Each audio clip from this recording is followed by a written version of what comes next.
I have a great pleasure in welcoming His Excellency Micheál Martin, Taoiseach of Ireland. I invite him to address the Assembly. President of the General Assembly, distinguished heads of state and government, Secretary-General, Excellencies, friends. This year, Ireland marks the centenary of our independence. The Irish Free State was established on the 6th of December 1922, and we began our journey as an independent, sovereign nation. From the start of this journey, we were a nation that looked outwards. And one of our first acts was to apply to join the League of Nations. In his first address to the Assembly of the League of Nations the following year, the then President of the Irish Government's Executive Council, W.T. Cosgrave, spoke of Ireland's commitment to, quote, avert the ancient evils of warfare and oppression, to encourage wholesome and to discourage unwholesome relations between nation and nation, to enable even the weakest of nations to live their own lives and make their own proper contribution to the good of all, free even from the shadow and the fear of external violence, vicious penetration, or injurious pressure of any kind, unquote. These are the ideals that guide Ireland's foreign policy. These same principles, articulated 100 years ago as the League's newest member, continue to inform our actions today. The belief that all countries have an equal right to live in peace, that all countries, no matter how small, have a contribution to make to international peace and security, and to economic and social development, that all people have the right to live in dignity, to have their human rights and fundamental freedoms respected. President, Excellencies, 100 years on, we as a global community are very far from living up to these principles. We convene here at a time of crisis, a time when yet again we are facing the threat of widespread global hunger and food insecurity. When we see daily the devastating impacts of climate change with those who bear no responsibility for the causes being most affected. When we have witnessed the most blatant disregard for international law and for the UN Charter on my own home continent of Europe. When much of the progress that we were making towards achieving these sustainable development goals has stalled or gone into reverse as we grapple with the continued effects of the COVID-19 pandemic. It does not have to be this way. We have the tools and the systems to address these issues. We have, in this General Assembly and in the other bodies, institutions and agencies that make up the United Nations, the spaces to discuss, to negotiate, to share experiences, to craft solutions. We have an interlocking web of charters, of treaties, of norms, of resolutions, of international jurisprudence, of political declarations, of agreed conclusions. Our global structures are not perfect. We know that. No structures ever are. There is much that needs reform. But it is not our systems or our structures, nor our treaties or charters that are fundamentally failing us. It is the lack of political will to implement and to uphold them. President, Excellencies, I opened by quoting a former Irish leader speaking to the League of Nations Assembly almost 100 years ago. Let me quote another Irish leader and former President of Ireland, Eamon de Valera, also speaking to the League of Nations exactly 90 years ago today. Eamon de Valera believed in the League's potential to protect small nations through collective security. But he recognized that to be effective, the League covenant had to be enforced. Member states had to fulfill their obligations. In his speech in September 1932, he warned that world opinion was losing faith in the capacity of the League to protect peace and stability. People, he said, are complaining that the League is devoting its activity to matters of secondary or very minor importance, while the vital international problems of the day are being shelved or postponed or ignored, unquote. 90 years on, we cannot continue to shelve or postpone or ignore our existential global challenges. President, Excellencies, as an elected member of the Security Council, Ireland has seen firsthand that political will and a commitment to the principles of the United Nations Charter can deliver results. On Syria, Ireland has worked in partnership with Norway and with all Council members to ensure that humanitarian aid can continue to reach the millions who need it. During our 18 months on the Council, we have twice renewed the UN cross-border operation, which provides crucial aid to 4 million people in the northwest of the country.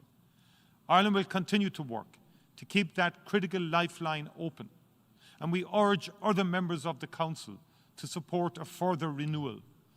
To do otherwise would have devastating consequences for the people of Syria. We have worked with our partners on the Council to extend and renew the mandates of the 14 UN peacekeeping operations and the many UN special political missions that require the approval of the Council. Day after day, across the globe, the military and civilian personnel in these missions protect civilians, monitor ceasefires, support peace building, facilitate negotiations, and verify the implementation of peace agreements. Amongst them are hundreds of Irish men and women who carry on our proud tradition of peacekeeping and crisis management. We are deeply proud of their service. And echoing that tradition last year, Ireland led work on Resolution 2594, the Council's first ever resolution on peacekeeping transitions. Adopted with the support of all Council members, it will help to ensure that the hard-won gains of peace are maintained when a peacekeeping mission ends. It puts the protection of civilians at the centre of the UN's planning when transitioning from military peacekeeping operations into civilian-led political missions in countries emerging from conflict. We have also seen progress on the Women, Peace and Security agenda. As co-chair, along with Mexico, of the Council's expert group, Ireland has ensured that the role of women as peace builders and as agents of change is at the heart of UN peacekeeping and political missions across the globe. We have brought the voice of grassroots women peace builders to the Council table, with a record 16 women civil society briefers during our presidency of the Council last September. Our commitment to the protection of civilians has also informed our work in leading negotiations to agree a political declaration on the use of explosive weapons in populated areas earlier this year. This declaration is a significant milestone which recognises the humanitarian consequences of the use of explosive weapons in populated areas and includes a number of ambitious actions to address these impacts. I look forward to its formal adoption at a high-level international conference in Dublin on the 18th of November next. Presidents, Excellencies, we have been encouraged by these successes, incremental though some of them are. But at times we've also been deeply frustrated by the Security Council's failure to act. A year ago, I stood before you and spoke of our ambition for the Council to adopt a resolution on climate and security. Along with Niger, we worked tirelessly to craft a resolution that reflected the reality that climate change is increasingly driving insecurity and acting as a threat multiplier. We challenged the Council to take on its responsibilities to address the impact of climate change on international peace and security. 113 countries, 113 of the members of this Assembly supported us in our efforts. One country, Russia, vetoed these efforts. It frankly beggars belief that in 2022, the UN body charged with the maintenance of peace and security, has still not taken on its responsibilities in this area. It is a singular failure of political will and political responsibility. A year ago, I also spoke to you of Ireland's deep concern at the situation in Tigray in northern Ethiopia, at the looming humanitarian catastrophe, at the violations of human rights and international humanitarian law. I spoke of the vital need for a negotiated ceasefire, unfettered humanitarian access, and the restoration of basic services and a political solution to the crisis. Yet, a year later, we continue to raise the alarm. We continue to urge the Council to act decisively. We continue with our determination to support a political solution and seek accountability for gross human rights abuses. President, Excellencies, each month the Council meets to discuss the situation in Palestine. Each month, Ireland, along with many of our fellow members of the Council, has reiterated our firm commitment to a two-state solution with a viable Palestinian state based on 1967 borders, living in peace and security alongside the State of Israel, with Jerusalem as the capital of both states. But we are no nearer today to that aim than we were when we joined the Council 18 months ago. And truth be told, long before that. Israeli settlement building continues to undermine, it would seem knowingly and deliberately, the viability and territorial continuity of a further Palestinian state, and to jeopardize the two-state solution. Settlements are a clear violation of international law, and today stand in the way of a just, lasting and comprehensive peace. Let us be clear. The situation in the occupied Palestinian territory is untenable.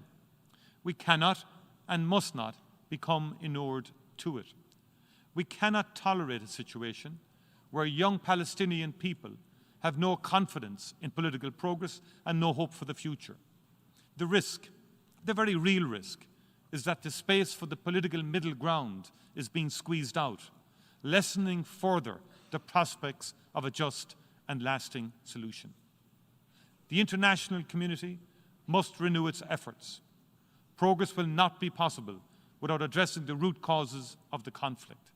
The Security Council must fulfill its responsibilities.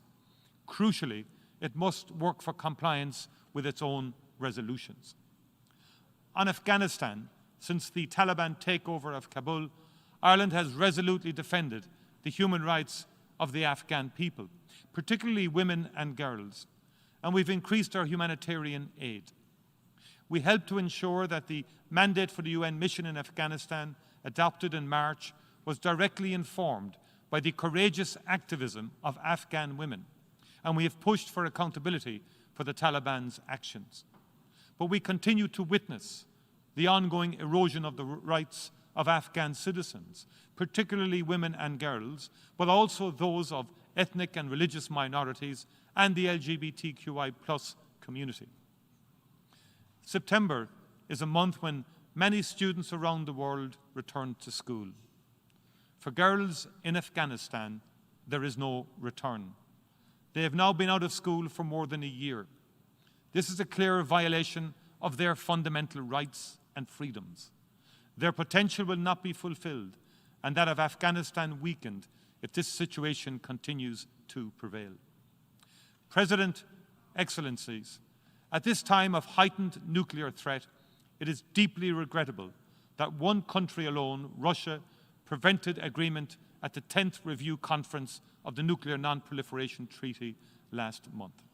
The heightened nuclear risks arising from Russia's aggression against Ukraine and the threats to nuclear safety and security resulting from military activity in and near civilian nuclear facilities in Ukraine are unprecedented. The Nuclear Non-Proliferation Treaty must remain an essential element of international peace and security. The urgency of its full implementation cannot be overstated. President, Excellencies, in the past few days, many of my colleagues in this hall have spoken of Russia's illegal and immoral invasion of Ukraine. For European member states in particular, This carries dark echoes of our continent's past. We face an expansionist power brutally invading and occupying a peaceful neighbour. We faced this many times in Europe in the 20th century. We did not think we would face it again in the 21st century. But this is not just a European issue, not just a concern for the West. All states, and particularly small countries such as my own, should fear a world where might equals right, where the strong can bully the weak, where sovereignty and territorial integrity can be blatantly violated, and where the UN Charter, the charter that all of us in this Assembly have faithfully put our trust in, can be flouted with impunity. In Ukraine in July, I heard first-hand accounts from civilians of the brutality and violence visited upon men, women and children by occupying Russian forces. And where Russia's forces have been pushed back, we have seen the wanton destruction and the uncovering of mass civilian graves, such as in Bucha and more recently in Izium. We have seen the targeting of nuclear facilities and of civilian infrastructure. And now we see President Putin plan sham referenda in eastern Ukraine, aimed at forcibly changing Ukraine's borders in clear violation of the UN Charter. We have to name what we are seeing. These actions taken collectively show Russia behaving as a rogue state. We are also seeing how the impact of Russia's aggression reaches far beyond Ukrainian or European shores and borders. From the Horn of Africa to the Sahel and beyond, food insecurity has reached a critical tipping point. Some of the countries which have been worst affected by the current food insecurity crisis are those most reliant on imports of wheat from Russia and indeed from Ukraine. Combined with the impact of climate change and of conflict, severe drought and other extreme events, weather events, we face a crisis that needs urgent action. Like many others represented in this hall, Ireland has responded by increasing our humanitarian aid. And this has included direct humanitarian support of €78 million for the Horn of Africa and sustained and early funding to other severely affected countries and regions, including Yemen, Afghanistan and the Sahel. And yesterday, along with the US, UNICEF and others, Ireland led a pledging event at which we committed an additional €50 million over 3 years, specifically to tackle acute child malnutrition. We've also increased our core funding to the UN Central Emergency Response Fund in recognition of the critical importance of enabling UN agencies to respond rapidly as crises unfold. We have prioritised gender responsiveness in our humanitarian work, addressing the particular vulnerabilities faced by women, girls and boys in emergency settings. And we have adapted our funding and our programming so that we respond to humanitarian emergencies in a way that underpins our climate, development and peace-building interventions, in a way that builds the resilience of individuals, of families and of communities. President, Excellencies, the link between conflict and food insecurity is irrefutable. And this is why we focused on hunger and conflict as a priority for our term on the Security Council. Conflict is now the main driver of hunger, reversing gains made over the last decades. We are failing in the challenge to reach zero hunger. Ireland's long-standing commitment to food security will guide our international cooperation for many years to come. Ending world hunger and ensuring the right to food must be placed firmly at the top of the political agenda. At major summits over the past 12 months on food systems, on nutrition for growth, and at the EU-AU summit, Ireland has committed to helping partner countries on their journey towards sustainable, resilient and nutritious food systems. This transformation is more urgent now than ever. And at COP27 later this year, we will be at the forefront of efforts to combat the existential threat of climate change. Adaptation to climate change and its impacts will remain a key focus of our international engagement and support. We must make progress on averting, minimising and addressing losses and damages that are a direct result of our changing climate. On global health, Ireland has strongly supported the work of the Global Fund to fight AIDS, tuberculosis and malaria since the fund's inception 20 years ago. This week, we announced a significant new contribution of €65 million over 3 years, a 30% increase on our previous such contribution, to support the important work against these diseases and the related strengthening of health systems. President, Excellencies, the United Nations and the rules-based international order is central to who we are as a nation. But multilateralism can only succeed if it is effective, and it can only be effective if we, the member states, allow it to be so. That takes courage. It takes political will. It takes commitment to collective solutions to global challenges. It takes a readiness to compromise. It takes a genuine belief in the principles of the United Nations Charter. When, in 100 years' time, a future Irish leader marks the bicentenary of Ireland's independence and returns to this hall, I hope he or she will be making a very different speech. One which celebrates substantive, sustained progress in ending conflict, tackling global inequality, poverty and hunger. One in which they will not cite frustrations over the use of the veto at the Security Council to thwart the will of the majority of member states, because the veto will be an anachronism that has long ceased to exist. One which refers to a strengthened and reformed United Nations system, structured and equipped to tackle the challenges of its day. One which remarks on the common will to uphold the principles of the United Nations Charter. One which looks back with relief at the collective action which brought this planet back from the brink of catastrophic collapse. Thank you very much indeed. On behalf of the Assembly, I wish to thank the Taoiseach of Ireland for the statement just made. I request Protocol to escort His Excellency.